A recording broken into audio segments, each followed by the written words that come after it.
Très bien, bon, on enchaîne tout de suite. Il y a les cafés là, mais on enchaîne tout de suite parce qu'on est un peu en retard. Donc, avec la dernière communication la matinée par Diogo Sardinia. Diogo est président du Collège international de philosophie, où il dirige le programme de recherche Violence et politique, l'émeute comme forme de mouvement sauvage. Il est l'auteur de plusieurs ouvrages, dont je cite Ordre et temps dans la philosophie de Foucault et L'émancipation de Kant à Deleuze. Il est aussi un citoyen engagé, il tient à le dire, dans les débats européens, et il a coordonné le recueil Vivre en Europe, philosophie, politique et sciences aujourd'hui. Et son intervention aujourd'hui, si tu n'as pas changé le titre, est Depuis quand la nomination est-elle violente? Et donc il va conclure notre colloque justement sur le thème de la nomination. Je te remercie d'avance. Merci beaucoup, Philippe. Est-ce que je peux te demander de mettre la montre là, juste Bien sûr.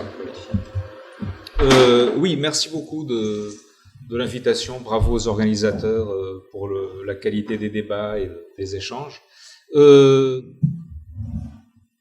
Voilà, j'ai voulu respecter les consignes, ce que j'ai compris, qui étaient les consignes par rapport au thème du colloque, c'est-à-dire discuter de nomination et de la violence associée à la nomination, soit qu'elle vienne après la nomination, soit qu'elle accompagne la nomination. Et donc, en réalité, je vais vous présenter un protocole de lecture très simple, à partir de quelques phrases de Kant dans son livre L'anthropologie d'un point de vue l'anthropologie d'un point de vue pragmatique. Et à la fin, j'aimerais proposer quelques hypothèses. Mais en réalité, je vais faire l'inverse. Je vais d'abord vous dire quelles sont mes hypothèses et ensuite vous verrez comment j'y suis parvenu par la lecture. Mon hypothèse est la suivante. Nous sommes aujourd'hui, d'un point de vue conceptuel, dans l'impasse quand nous tenons à employer le mot violence pour décrire ce que nous avons à décrire. Le mot violence est devenu trop ambigu et il n'est plus, il me semble, il n'est plus conceptuellement assez rigoureux, assez précis pour qu'on puisse expliquer quoi que ce soit. On a aujourd'hui la violence physique, bien évidemment, mais la violence symbolique, la violence ordinaire, la violence extrême, la violence structurelle, et il me semble que il est impossible de distinguer les phénomènes en utilisant toujours ce même vocabulaire, en se contentant d'utiliser ce mot valise que pourtant nous savons, dont pourtant nous savons tous ce qu'il veut dire, ou à peu près. Donc, j'aimerais vous montrer un texte issu d'une période pendant laquelle il n'y a pas de violence telle que nous la comprenons aujourd'hui. Le concept même de violence, la notion de violence, non seulement n'est pas employée, mais on dirait que l'auteur n'en a pas besoin. Et donc, je vais vous parler d'un texte qui parle de nomination, ou alors qui dénomine des êtres et des groupes. Vous verrez tout de suite combien cette nomination peut véhiculer une dose de ce qu'on appelle aujourd'hui violence, et vous verrez pourtant que pour son auteur, pas du tout. Cela ne pose aucun problème, ce n'est pas du tout violent, c'est juste une façon de décrire des choses et des groupes et des gens et des conduites. Donc voilà, j'aimerais vous donner un exemple d'un texte qui nous vient d'une période pendant laquelle il n'y avait pas la violence telle que nous la considérons aujourd'hui. Et donc pour ce faire, je vais vous présenter ce protocole de lecture. Je vais partir d'une définition de peuple, une définition, donc voilà, une nomination. Vous verrez tout de suite qu'il y a des enjeux sur les noms. C'est la façon dont Kant définit le peuple dans l'anthropologie d'un point de vue pragmatique. Je cite, par le terme peuple, et puis souvent il met en latin ce qu'il veut dire, c'est l'allemand, et puis il met en latin. Par le terme peuple, populus, on entend la multitude d'êtres humains réunis en une contrée, pour autant qu'elle constitue un tout. Cette multitude, ou bien la partie de cette multitude qui par une ascendance commune se reconnaît comme unie en un tout civil, s'appelle nation, gens. la partie qui s'accepte de ces lois, la multitude sauvage dans ce peuple, s'appelle populace, vulgus, et sa réunion contraire à la loi est l'émeute, agere per turbas, conduite qui l'exclut de la qualité de citoyen. Alors vous voyez l'enchaînement de nominations. Il y a le peuple, à l'intérieur du peuple, il y a la nation et la populace. Quand la populace se révolte, elle suscite des émeutes. Bon. Alors, je lis mon texte, on verra pour le temps. Kant commence par placer le peuple sur le terrain de l'unité, en considérant que le peuple est une multitude qui fait tout. Cette situation est cependant bien éphémère, puisqu'il ajoute aussitôt que l'ensemble se divise en deux parties, la nation et la populace. Certes, populace, c'est le mot Pöbel en allemand, différent du mot Volk, le peuple. Certes, que des parties existent à l'intérieur d'un tout, ce n'est pas nécessairement problématique et aucunement contradictoire. Mais que ces parties n'existent l'une par rapport à l'autre que dans l'élément du conflit, voilà qui semble plus délicat et brise l'idée d'unité identique à soi. De ce point de vue, déclarer qu'un peuple est un peuple ne rend pas suffisamment compte de la complexité de l'objet. Au contraire, l'unité du concept de peuple et avec elle l'unité du peuple réellement existant ne sont pensées par Kant en termes de multitude qui fait tout, sans qu'il y ajoute immédiatement la division et le conflit intérieur qui ouvrent des failles et interrompent l'unité. C'est ainsi que l'ambiguïté du tout et des parties se dissout au profit d'une conflictualité plus que potentielle, effective, entre ceux qui se reconnaissent et ceux qui ne se reconnaissent pas comme appartenant à un tout civil. J'aimerais maintenant considérer de plus près les opérations d'assemblage et de découpage des noms, des éléments invoqués par Kant, et j'aimerais m'atteler à éclaircir l'art du raisonnement kantien, c'est-à-dire l'art par lequel il agence des groupes en leur donnant des noms, à travers le raisonnement kantien, à travers lequel deviennent pensables le peuple et ses parties. Petite parenthèse, bien évidemment, vous comprenez qu'en faisant cette analyse, je ne souscris pas, en tout cas nécessairement, au partage que fait Kant. Je suis simplement en train de les analyser. Premièrement, on observe comment une limite extérieure est établie. Donc, je reprends la citation. Par le terme peuple, populus, on entend une multitude d'êtres humains réunis en une contrée pour autant qu'ils constituent un tout. Important dans cette formulation est la façon dont elle unifie la multitude, ou si on veut, la totalise, car la multitude est présentée comme parvenant à constituer un tout, condition sans laquelle il n'y a pas de peuple. Or, comment un ensemble parvient-il à constituer un tout? Ce devenir tout, ou ce qu'on pourrait appeler cette totalisation de la multitude, du moment où il ne découle pas de façon immédiate d'une différence creusée avec d'autres tous qui lui seraient extérieurs, serait-elle le résultat d'une force d'ordonnancement intérieur, force qui serait en même temps intégratrice et centripète? Il est impossible d'esquiver ici l'hypothèse souverainiste selon laquelle l'histoire de la constitution des nations ne passe pas seulement par la confrontation avec des ennemis étrangers, mais aussi par l'instauration d'un État souverain. Un peuple de l'État peut certes être défini dans un mouvement vers le dehors par la confrontation avec d'autres peuples d'États voisins, mais il est aussi constitutif de l'État national par le lien direct qui s'établit entre le peuple et le souverain. Aussi cette force est-elle intégratrice lorsqu'elle établit les frontières d'un territoire avec une population qui lui correspond, comme elle peut être aussi centripète si elle plie les habitants de ce territoire à des lois communes dont elle est la source, voire à une langue officielle pouvant aller jusqu'à l'interdiction des langues régionales reléguées au rang d'idiome et de patois. Alors, les enjeux linguistiques s'harmonisent avec le rôle accordé à l'école publique. Et bien évidemment, j'ai à l'esprit les travaux de Benedict Anderson sur l'imaginaire national, le rôle de l'école publique dans la constitution de la nation. En somme, cette fixation d'une limite à la fois géographique, populationnelle et souveraine par laquelle un ensemble parvient à être totalisé ou à faire peuple, est le premier mouvement impliqué dans la définition donnée par Kant. Et par ce premier mouvement, une unité est posée. Il y a cependant un deuxième et tout autre mouvement.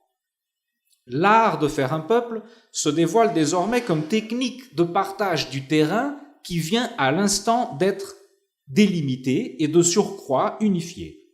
On voit en effet comment, par la séparation de la partie de cette multitude qui, par une provenance commune, se reconnaît comme unie en un tout civil et qui s'appelle nation, et, de l'autre côté, la partie qui s'excepte de ces lois, la multitude sauvage dans ce peuple et qui s'appelle populace, une frontière est dressée.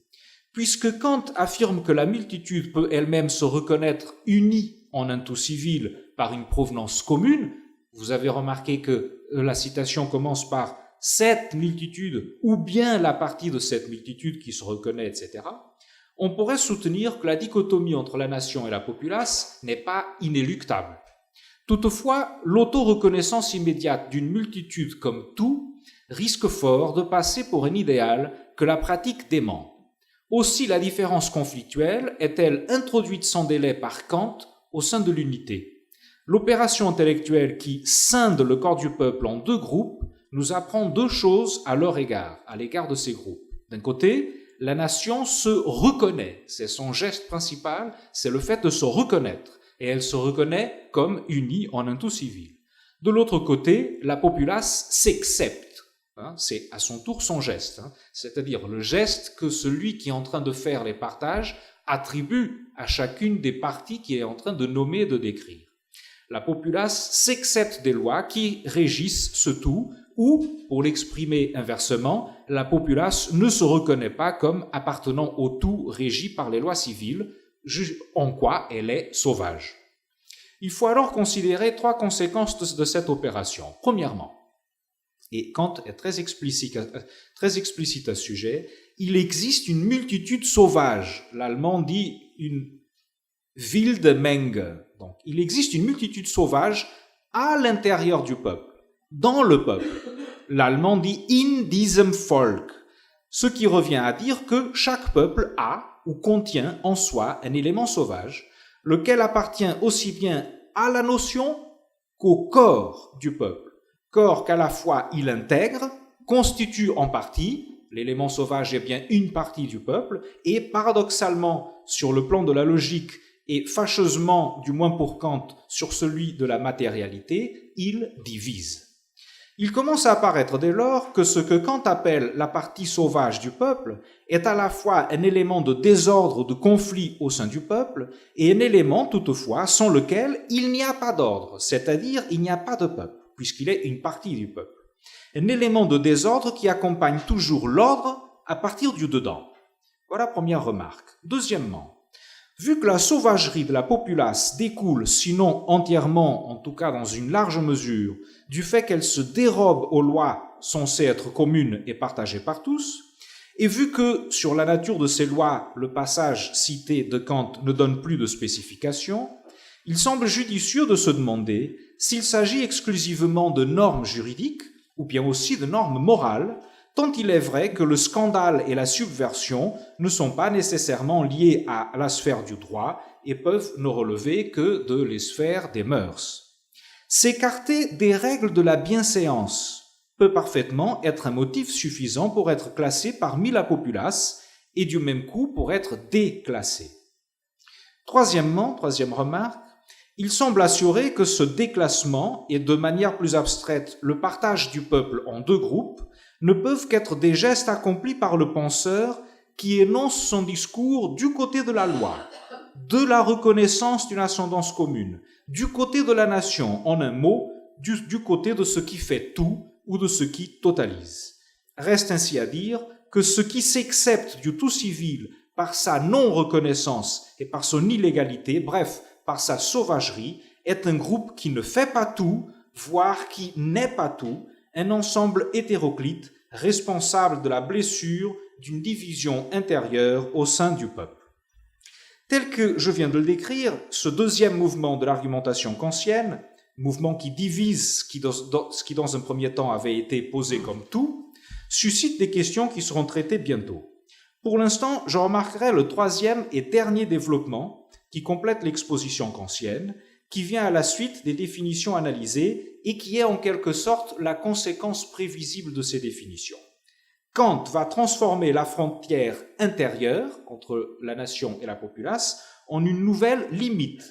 Celle-ci, la limite de la citoyenneté, qu'il fera accompagner d'un mouvement, celui de l'exclusion de la populace en révolte. Relisons attentivement notre texte. La réunion de la populace, je cite à nouveau donc, contraire aux lois est l'émeute, agere perturbas, conduite qui l'exclut de la qualité de citoyen. De déclassé, la populace devient exclue. Si ces deux opérations sont à distinguer avec soin, c'est qu'elles n'ont pas trait au même espace. La populace est déclassée à l'intérieur d'un peuple qu'elle ne quitte pas pour autant et auquel elle appartient toujours, mais elle est mise en dehors d'une citoyenneté qu'elle n'intégrait déjà qu'à moitié seulement.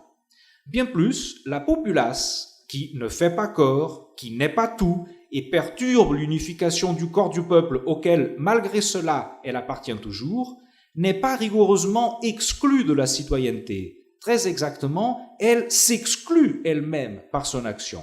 En effet, cette partie dont il semble bien qu'aucun peuple d'humains ne puisse se débarrasser peut toutefois être privée de la qualité de citoyen. Auparavant, en s'exceptant des lois, elle se dissociait de la nation. Dorénavant, en se retournant collectivement contre la loi, elle se retire de l'espace des droits que cette loi accorde aux citoyens. Je voudrais signaler maintenant une idée qui concerne la citoyenneté, en lien avec le texte kantien et l'analyse que j'en propose. Cette idée a trait au cadre de l'époque de Kant, dans lequel l'espace de la citoyenneté prend une certaine forme, qui sera typique de ce moment historique.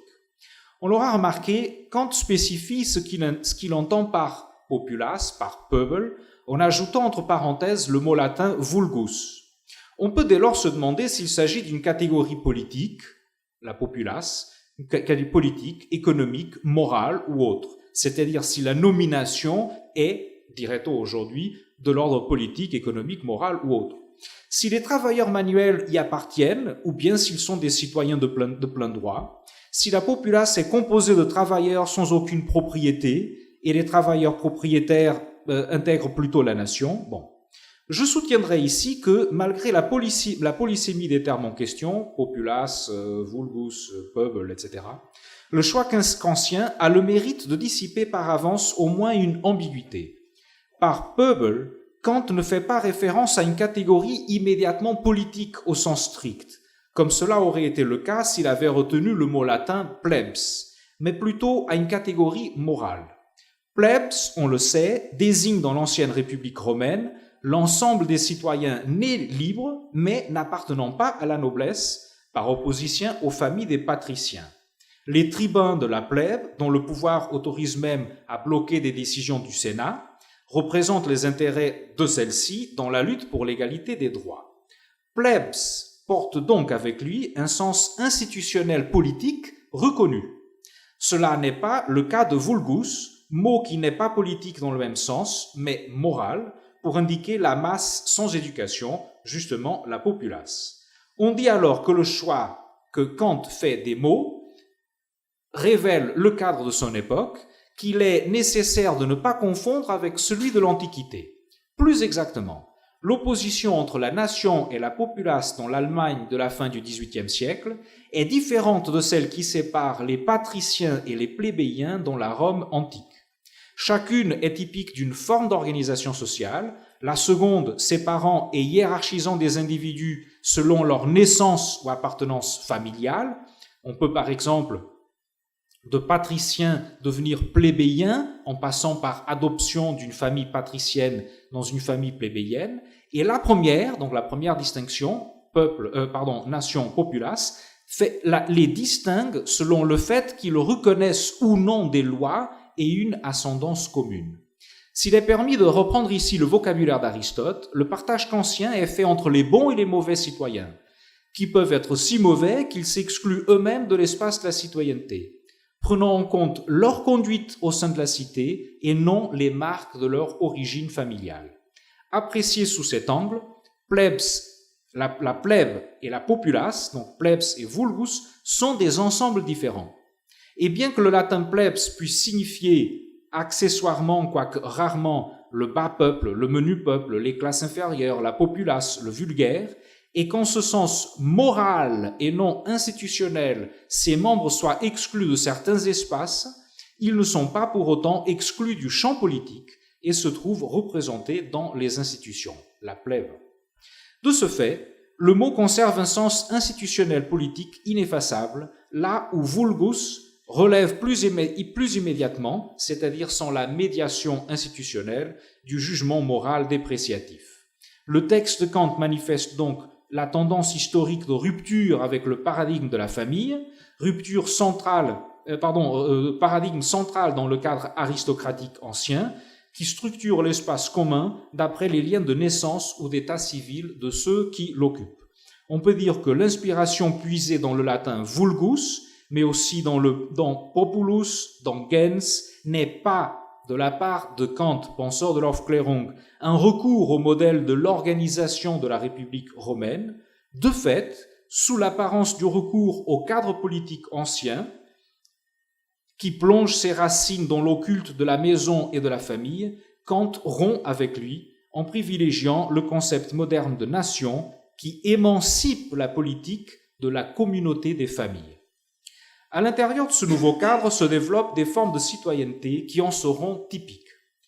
Donc, en fait, vous comprenez, ce que je suis en train de faire, c'est de montrer qu'au-delà d'une parenté de langage et du recours qu'a Kant à la fin du XVIIIe siècle à la terminologie de la Rome ancienne, il s'agit en réalité de couper avec un autre modèle. À l'intérieur de ce nouveau cadre se développent des formes de citoyenneté qui en seront typiques. C'est à elles qu'il convient maintenant d'accorder de l'attention. Le texte de Kant suppose l'idée d'une frontière séparant la nation et la populace, et on pourrait penser qu'elle coïncide avec celle qui, à son époque, donc la frontière qui, à son époque, différencie la citoyenneté active de la citoyenneté passive, comme le suggèrent certains lecteurs. Bon, je passe sur les détails. Or, cela n'est pas le cas. Donc, il y a là aussi une différence. Sujet de débat intense. À l'époque, l'opposition entre la citoyenneté active et la citoyenneté passive a marqué l'expérience française, notamment par ce qu'a fixé à son égard la Constitution de 1791, donc l'une des constitutions révolutionnaires. Souvenons-nous que ce texte de 91 détermine comme citoyens actifs ceux qui peuvent voter et comme citoyens passifs ceux qui ne le peuvent pas, la condition d'accès au vote prenant la forme du paiement d'une contribution supérieure à un certain montant. Le thème est également explicite chez Kant, qui ne méconnaît pas la difficulté découlant pour le concept même de citoyen de la distinction entre actif et passif. L'idée de citoyen passif, en effet, je cite Kant dans la Métaphysique des mœurs, semble être en contradiction avec l'éclaircissement du concept de citoyen en général. Dans son vocabulaire, le citoyen actif est celui qui ne veut pas être une simple partie de la chose publique, mais qui veut aussi en être membre, c'est-à-dire qui de son propre chef veut être, en communauté avec d'autres, partie agissante de cette chose publique. Dans le cas de la Constitution française, comme dans celui du commentaire kantien, la dichotomie actif-passif ne se confond donc pas avec celle qui sépare la nation de la populace, car dans la première, tous sont citoyens, qu'ils soient actifs ou qu'ils soient passifs, tandis que par le fait de s'excepter de la loi et encore plus de s'ameuter au détriment de la loi, des individus deviennent tout simplement privés de citoyenneté, ou mieux, se privent eux-mêmes de la citoyenneté. Une situation en tout semblable s'établit entre l'exclusion de la populace de la condition citoyenne et ce que l'on regarde à l'époque comme la soumission naturelle de certains individus censés être incapables d'autonomie. Pour bien le comprendre, la Constitution de 1793, démocratique et universaliste, est plus utile que celle de 1791, car elle abandonne la répartition entre actifs et passifs que celle-ci consacrait. La Constitution de 1793 est universaliste, puisque les droits politiques sont considérés comme naturels et par conséquent, ils sont en droit de tous les citoyens. Et donc, tous sont citoyens. Néanmoins, cette constitution distingue ceux qui sont admis à exercer les droits politiques et ceux qui ne le sont pas. Alors, des citoyens existent qui se trouvent dans un état de soumission naturelle ou incapables d'autonomie. Ce sont bien évidemment les femmes et les mineurs. Bien que tous soient pleinement citoyens au sens politique du mot, certains citoyens ne peuvent pas exercer ces droits. En même temps, la distinction entre actif et passif ne peut plus servir à rendre compte de cette différence, et c'est pourquoi elle perd son sens, car il ne s'agit plus de séparer ceux qui payent une contribution de ceux qui n'en payent pas. Il y a donc en 1793 un changement dans la dénomination de la citoyenneté, vu l'abandon de la distinction entre actif et passif. Mais ce changement ne se fait pas accompagné d'une modification du concept même de citoyen, dans la mesure où certains ne sont toujours pas admis à exercer les droits politiques. C'est encore une fois un sujet que Kant connaît bien, et je pourrais vous le dire pourquoi, mais je pense que je vais sauter parce qu'autrement je n'aurai pas le temps de reprendre la question de la nomination proprement dite.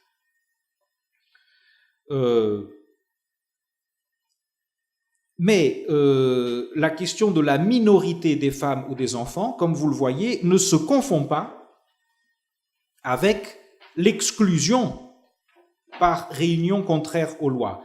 Une chose, c'est être soumis à d'autres, à la tutelle d'autres. La femme, elle est soumise à la tutelle de son père ou bien de son mari, tandis que l'enfant est soumise à l'autorité, à la tutelle de ses parents. Ce n'est donc pas comparable avec l'exclusion de la citoyenneté par une réunion contraire aux lois, comme dans le cas de la populace.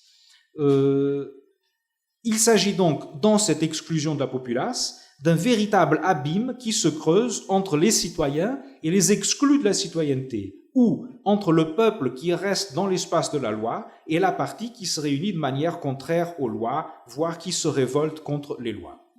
Pour en revenir au sens du terme vulgus, nous savons déjà qu'à la différence du latin plebs, il n'est pas politique mais moral, et que le vocable allemand Pöbel n'apparaît donc pas dans le texte de Kant que comme inséparablement descriptif, la question, ce que nous appelons donc aujourd'hui la nomination, et péjoratif, ce à quoi nous pourrions attacher une charge violente. Cela suscite trois remarques. Premièrement, poursuivant un peu l'analyse philologique, on verra en quel sens la populace est qualifiée de sauvage.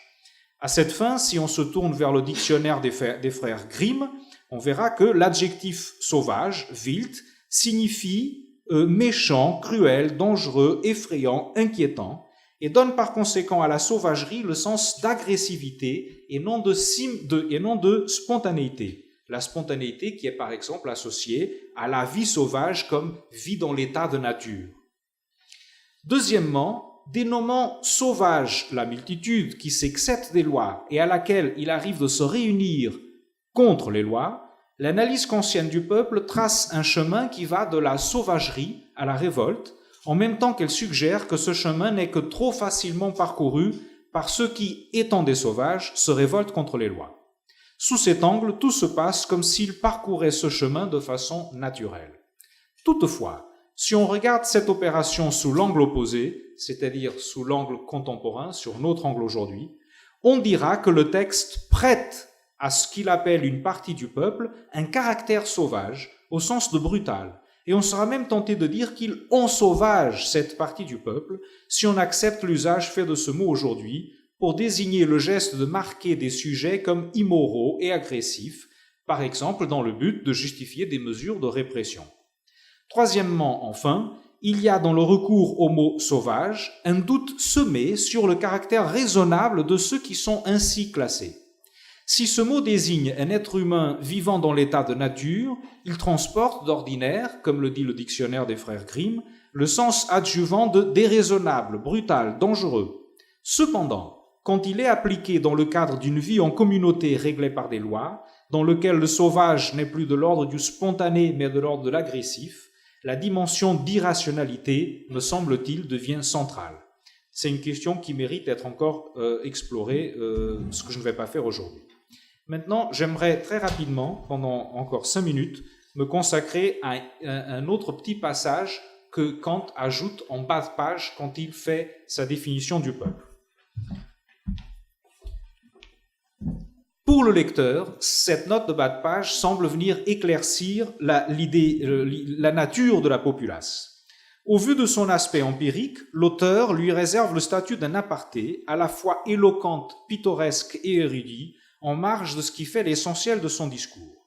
Or, il s'avère que la marginalité du propos, c'est-à-dire le fait que la phrase que je vais vous donner soit en bas de page, s'accorde bien avec la marginalité de l'objet traité, c'est-à-dire un ensemble de marginaux.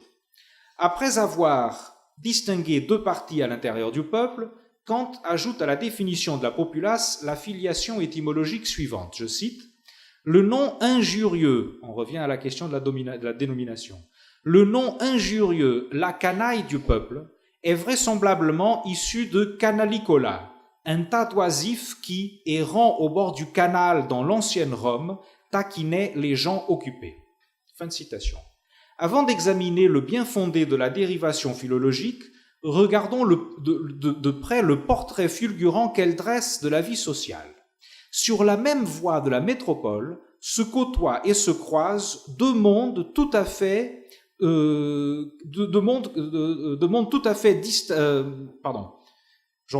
Sur la même voie de la métropole, se côtoyant et se croisant, 2 mondes tout à la fois se mêlent et se distinguent. D'un côté se tiennent les citoyens qui se consacrent à leurs affaires et, ce faisant, vaquent au bien-être et à la prospérité de la ville. De l'autre côté, des désœuvrés déambulent, tentant à tout prix de glisser leur désordre dans le tissu uni de la collectivité et suscitant par là même le dégoût et le blâme. Au premier regard, la généalogie de la canaille n'est qu'un détail dans le partage central énoncé par Kant entre la nation et la populace.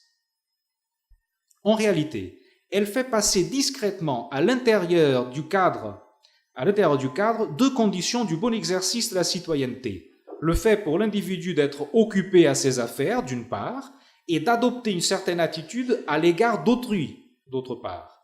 Les gens occupés, en effet, ne se taquinent pas mutuellement. C'est l'un des préceptes qui s'accordent avec leur activité.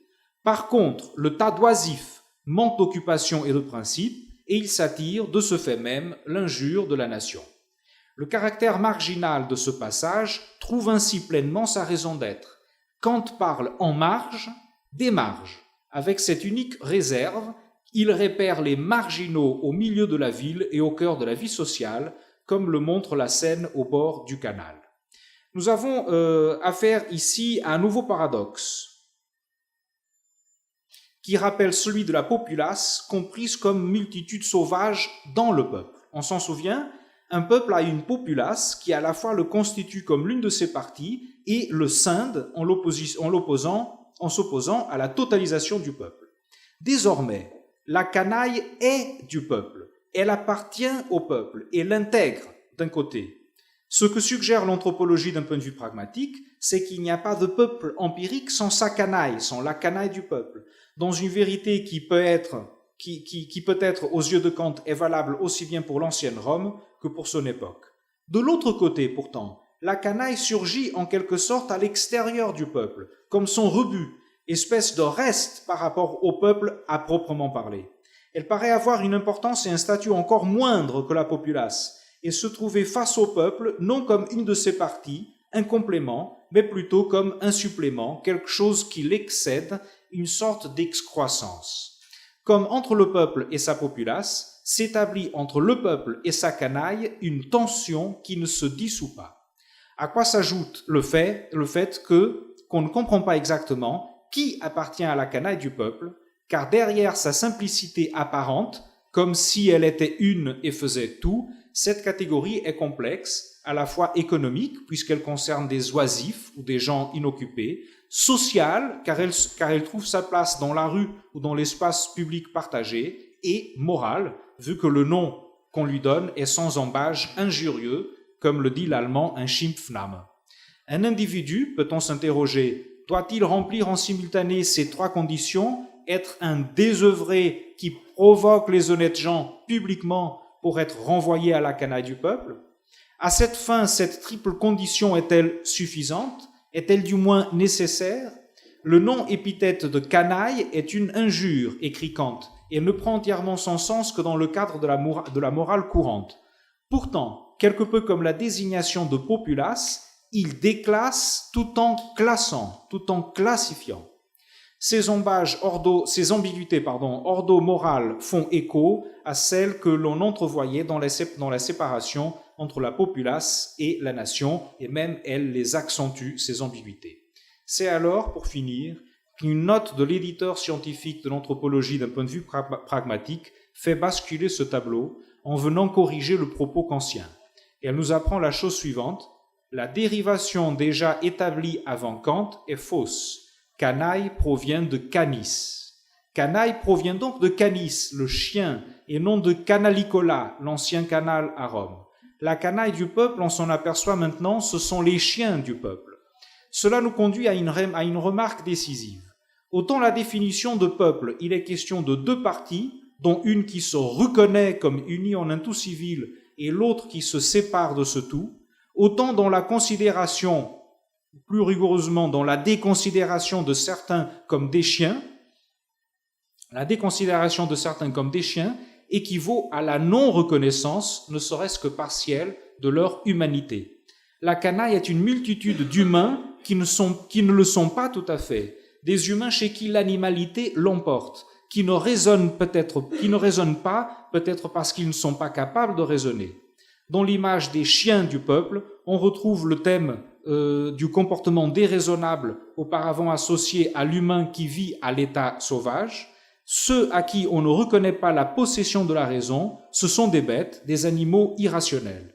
Mais par une nouvelle inversion de perspective, on peut dire que ceux qu'on appelle la canaille du peuple constituent un groupe d'individus que la nation des bons citoyens ne parvient pas à reconnaître comme citoyens, ni même comme entièrement humains, un groupe qu'elle animalise. Voilà, vous avez compris que je n'ai jamais employé le mot violence parce que je ne souhaite pas changer le texte de Kant. Lui-même n'a pas de recours au mot violence. Et je pourrais dire, j'ai cru le contraire à une époque. J'ai cru que l'anthropologie, d'un point de vue pragmatique, pour les raisons même que je viens de vous donner, était une anthropologie de la violence. Aujourd'hui, je pense exactement le contraire. Je pense qu'il faut affirmer avec force que l'anthropologie, d'un point de vue pragmatique, je veux dire, un texte sur l'humain issu de la fin du XVIIIe siècle, ne peut être qu'une anthropologie sans violence.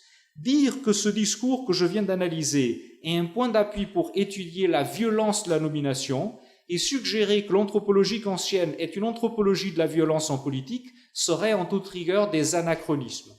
L'apparition de la violence, l'omniprésence de la violence dans ce discours sur la politique date du XIXe siècle. Pour finir, je crois être en mesure d'énoncer à ce stade de mon travail l'hypothèse suivante. Lorsqu'on veut comprendre les rapports entre l'anthropologie et la violence, il faut se rendre compte d'un changement complexe qui a lieu dans l'histoire de la pensée entre la fin du XVIIIe siècle et au moins la fin du XIXe, mais peut-être au tournant du siècle. À l'époque des Lumières, le discours philosophique qui se soucie de l'humain s'appuie sur la distinction entre l'humanité et l'animalité au sein de l'humain, et il associe ce discours, associe cette dichotomie à une autre distinction, c'est le partage entre le bien et le mal.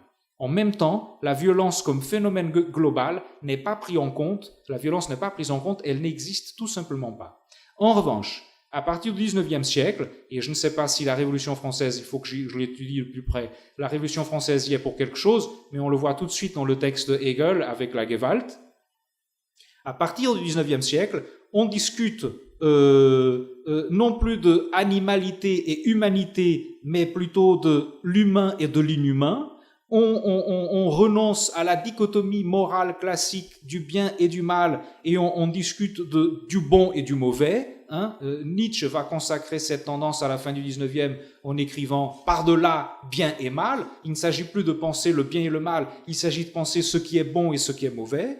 Et à ce moment-là, les conditions seront réunies pour que la violence surgissent comme concept central et en même temps, vous le voyez bien, notion très vague dans tout le discours sur l'humain et sur l'humain en société. Voilà, merci de votre attention.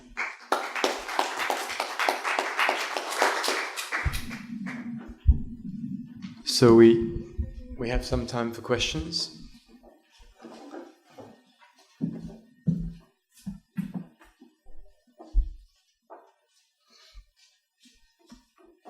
So if nobody's going to... Yes. Question. Yes. I don't know if this is part of an ongoing work that you're doing, and sorry I lost the more final part, but it seems to me you skip completely the 17th century and you go back in this relationship between Kant and the Latin culture, but a lot happened in the 17th century in these terms. As you know, that's why I wonder why you skip that. And even beyond the 17th century, I'm not sure I understood correctly when you say that the discourse of violence only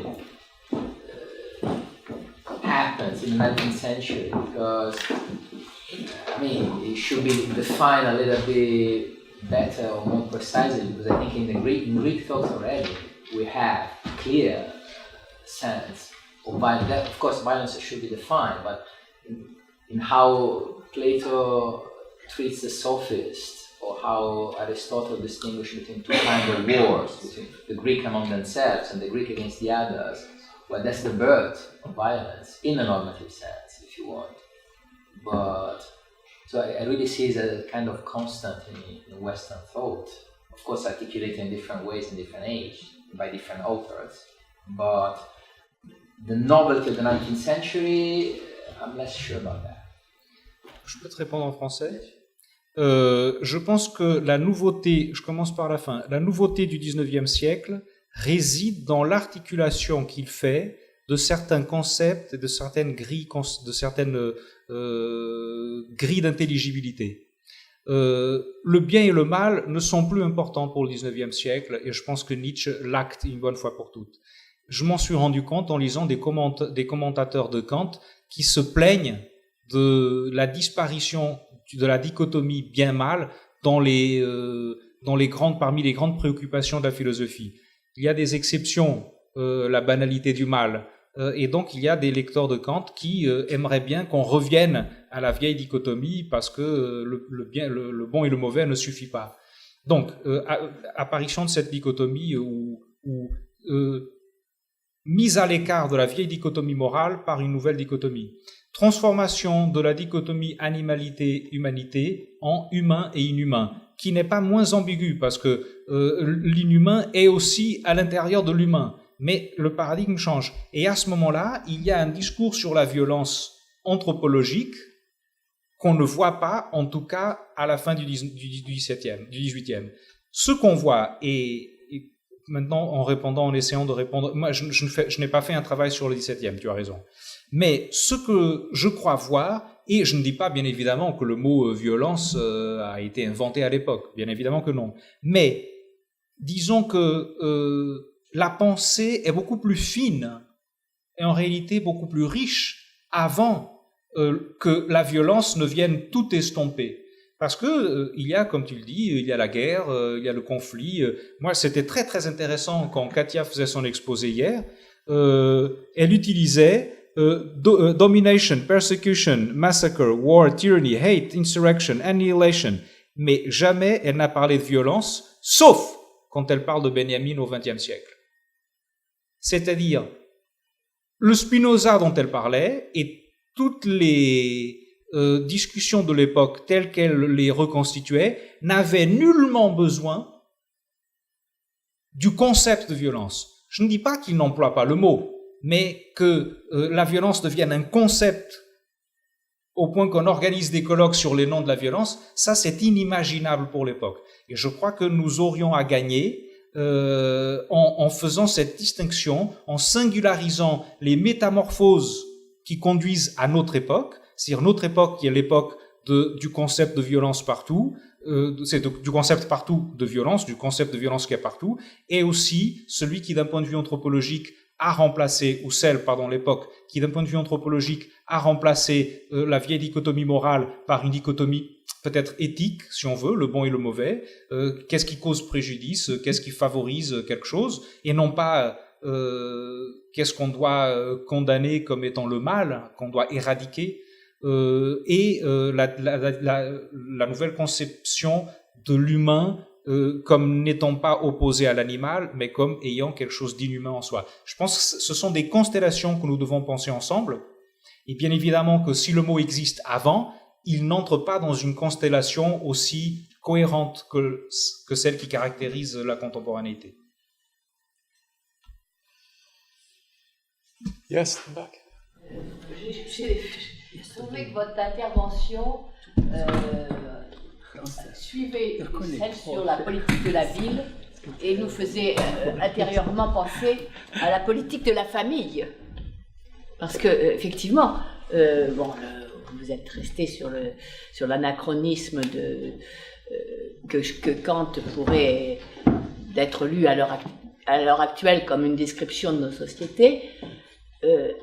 Si il y a, des sauvageons quelque part dans l'islam, c'est bien dans la pratique de l'Afrique noire. Parce qu'en Afrique noire, dès qu'il y a un môme qui est insupportable, on le confie au marabout. Et ça fait 20 ans, il y a des écoles dites coraniques où le gars est pris en charge, mis en bande de mendicité, et tout ça, et effectivement, la famille a pu s'en laver les mains. Bon, pourquoi ces sociétés blessées trouvent-elles ce système pratique, et pourquoi ces marabouts arrivent à faire un autre moyen de survivre. Mais c'est parce que cette société, comme vous l'avez donné dans votre conférence, cette société, elle a cru finalement voir dans cet enfant qui était ingérable pour sa famille, qu'on n'arrivait pas à rendre utile à l'économie de la famille, cet enfant, on le confie parce qu'il est mauvais. Il est envoûté, il est mauvais, enfin, il y a toutes les gammes, et par conséquent, on se dirige aussi bien pour cette société que pour ces groupes humains vers une pratique politique de secte. Parce que les sectes se mettent à influer, et évidemment, il y a une prise de pouvoir politique qui doit sortir de cela. Bon. Or, moi, je me rappelle très bien, pour revenir à nos oignons français, quand le GUD à Assas a bien voulu un petit peu élargir ses rangs, il s'est mis à essayer de voir s'il pourrait... et c'était les débuts des arrivées massives en métro à toute vitesse sur Châtelet, s'il y avait possibilité de mettre la main sur quelques bandes de banlieue qu'on encouragerait à se fabriquer. Et voilà, bon, donc je veux dire que c'est... on a quand même entre 70 et 2016, on voit que notre politique de la famille, elle est beaucoup plus chancelante encore que nos politiques de la ville. Parce que, et c'est bien pour ça que l'extrême droite le met parmi ses propositions salvatrices. Il suffirait de surveiller un peu les allocations familiales pour qu'il n'y ait plus de sauvageons. Vous m'invitez à m'éloigner un peu de mon sujet.